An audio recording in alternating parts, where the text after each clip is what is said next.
Kita ke informasi lainnya, musisi Ahmad Dhani membantah dirinya mengenal Sri Bintang Pamungkas dan mengaku baru bertemu saat dirinya diperiksa di Makobrimob Kelapa II pada 1 Desember lalu. Dalam pemeriksaan sebagai saksi untuk kasus dugaan makar yang dilakukan Sri Bintang Pamungkas, musisi Ahmad Dhani menjalani pemeriksaan hampir 11 jam di Polda Metro Jaya pada Selasa malam. Ahmad Dhani menjelaskan dirinya ditanya 25 pertanyaan oleh penyidik seputar sejumlah tokoh yang hadir termasuk Sri Bintang Pamungkas di Universitas Bung Karno yang diduga akan melakukan upaya penggulingan kekuasaan terhadap pemerintahan Jokowi JK. Namun Dhani yang hadir dalam pertemuan di Universitas Bung Karno tersebut mengaku tidak kenal dengan Sri Bintang Pamungkas dan baru bertemu saat pemeriksaan di Makobrimob.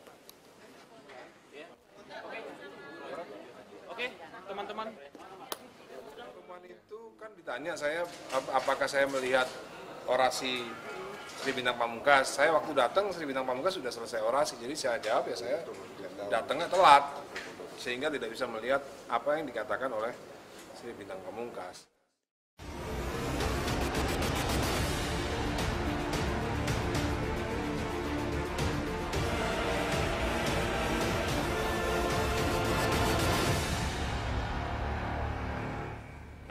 Pemirsa, ini adalah segmen terakhir dalam perbincangan kita pada sore hari ini. Saya kembali lagi ke Pak Wawan. Pak Wawan, kalau tadi kita menyaksikan komentar dari Kadif Humas Mabes Polri, Pak Awis Tiono, yang mengatakan bahwa sebenarnya kalau kita meminta kewaspadaan masyarakat, masyarakat yang di Tangerang Selatan khususnya di TKP tadi sebenarnya sudah mendudukan pelaku terduga teroris, sudah ditanyai, tetapi apa yang sebenarnya bisa dilakukan untuk bisa lebih tajam mengenali bahaya terduga teroris di lingkungan masyarakat sekitar?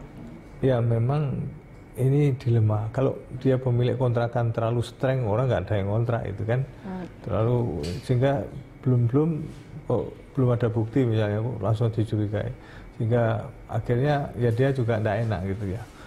Akan tetapi memang wajib lapor ini penting, artinya KTP harus diminta ya. Kemudian kegiatan sehari-hari meskipun kita juga tidak seolah-olah memata-matai, tidak, tapi kita harus jelas siapa dia. Meskipun dia pengakuan sebagai Gojek dan sebagainya, awal-awalnya itu memang mereka pandai menyembunyikan diri. Dalam pergaulan juga sangat baik gitu ya. Dan tutur kata juga baik, karena memang dalam posisi kamuflase gitu kan. Kalau belum dia sudah menunjukkan arogan dan sebagainya, orang antipati udah dikebut. Mereka tertutup, mereka kurang bersosialisasi.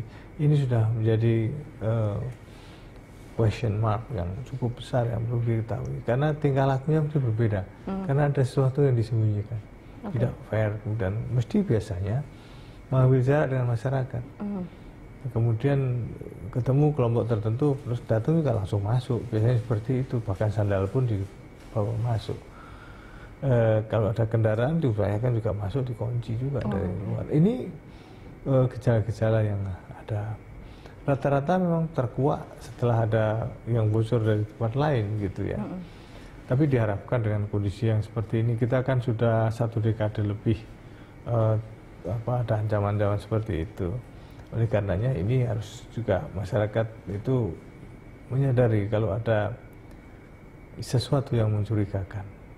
Ya, mari bareng-bareng ciptakan lingkungan yang bersih, lingkungan yang cerdas, lingkungan yang juga aware terhadap segala ancaman yang datang.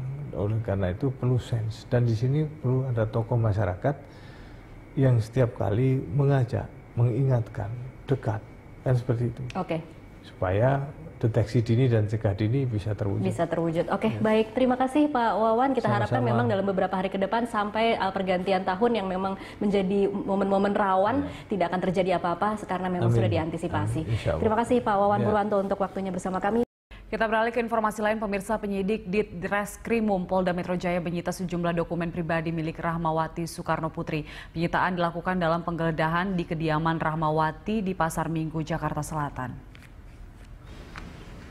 Salah satu dokumen yang disita dari kediaman Rahmawati merupakan naskah kajian ilmiah terkait kembali ke Undang-Undang Dasar 1945 yang asli. Penyitaan dilakukan setelah penggeledahan selama 6 jam terkait dugaan makar. Dokumen yang disita naskah kajian ilmiah terkait kembali ke Undang-Undang Dasar 1945 yang asli.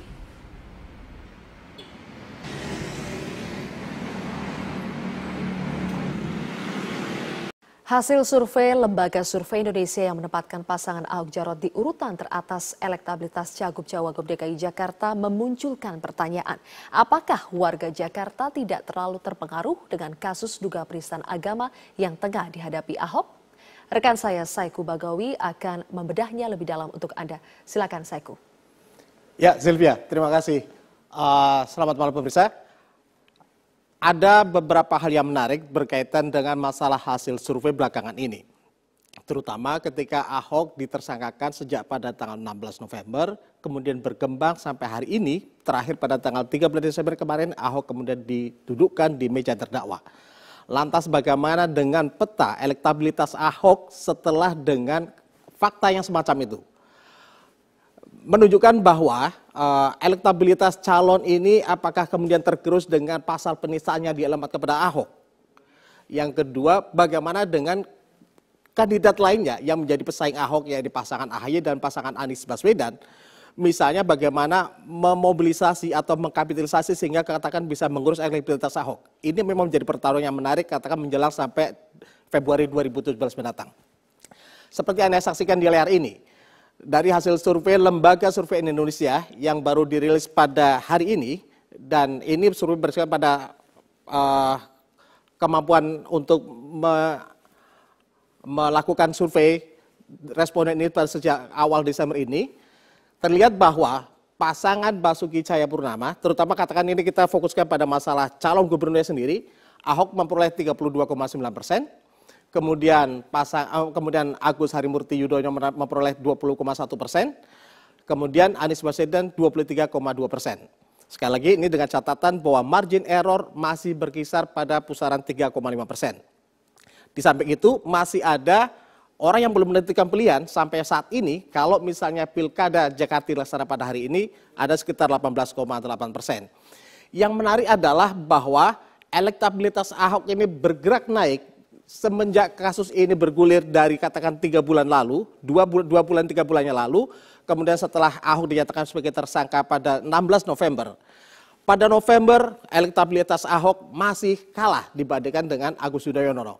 Tapi dalam rentang waktu 1 bulan, ketika euforia masyarakat begitu besar dengan kasus ini, ada beberapa hal yang menarik soal masalah bagaimana elektabilitas ini berkaitan dengan pasal penistaan agama. Kita coba lihat hasil survei dari Lembaga Survei Indonesia.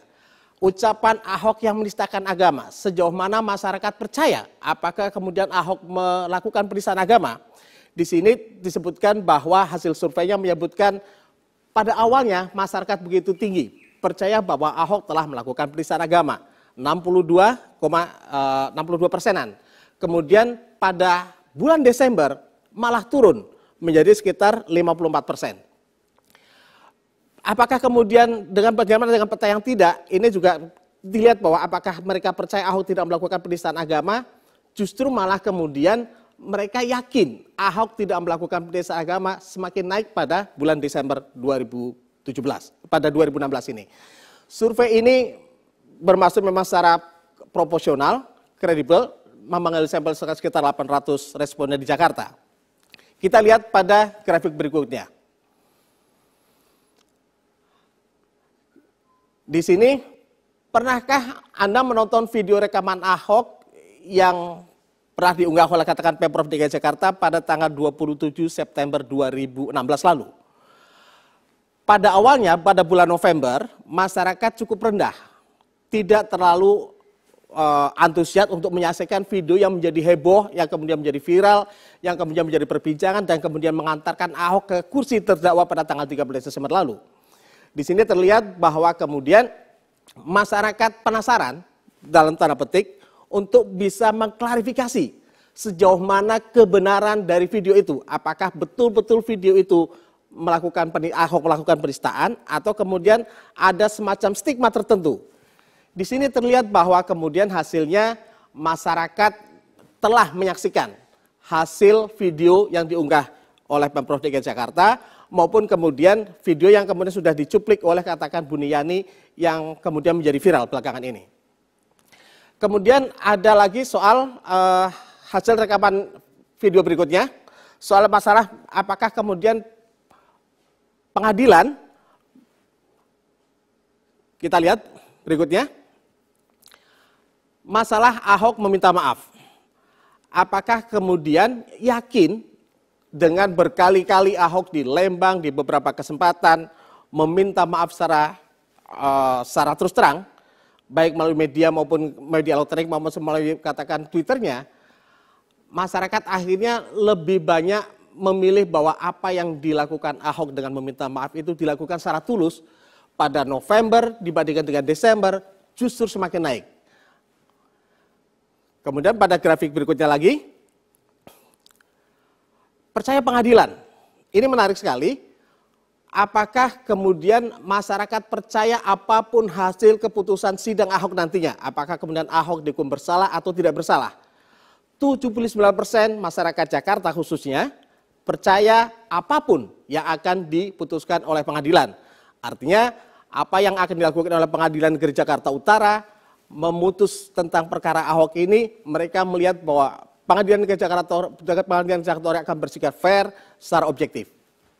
Ini sangat menarik, Sylvia. Jadi bagaimana kemudian ini bisa menjadi perbincangan diskursus yang menarik katakan belakangan ini sampai karena kemudian Ahok didudukkan di penjara terdakwa ini.